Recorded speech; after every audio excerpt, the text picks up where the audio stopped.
केंद्रीय मंत्रिमंडल की बैठक में सरकार ने लिए 5 बड़े फैसले।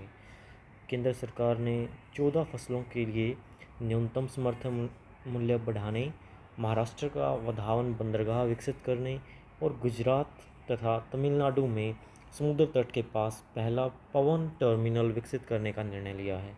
सरकार ने वाराणसी हवाई अड्डे के विकास और राष्ट्रीय न्यायालयिक विज्ञान अवसंरचना वृद्धि योजना को भी मंजूरी दी है।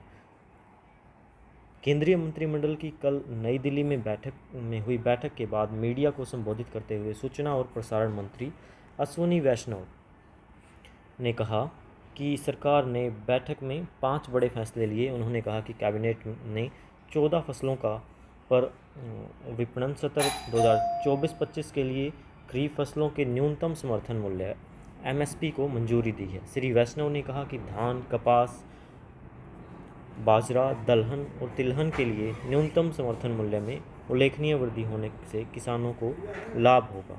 उन्होंने यह भी कहा कि सरकार देश भर में 2 लाख गोदाम बनाने पर काम कर रही है।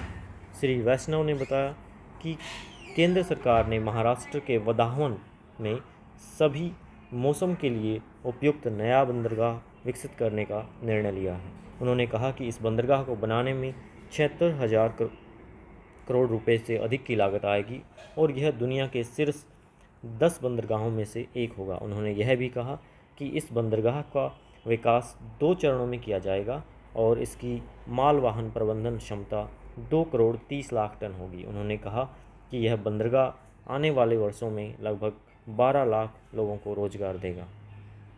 श्री वैष्णव ने कहा कि सरकार देश में नवीकरणीय ऊर्जा क्षमता बढ़ाने के लिए लगातार काम कर रही है और इस दिशा में सरकार ने पहले तटीय पवन टर्मिनल विकसित करने का फैसला लिया है। उन्होंने कहा कि गुजरात और तमिलनाडु में 500 मेगावाट क्षमता की 2 परियोजनाओं का शुभारंभ किया जाएगा। श्री वैष्णव ने बताया कि बैठक में 2,869 करोड़ रुपए की लागत से वाराणसी के लाल बहादुर शास्त्री अंतर्राष्ट्रीय हवाई अड्डे के विकास को भी मंजूरी दी गई है।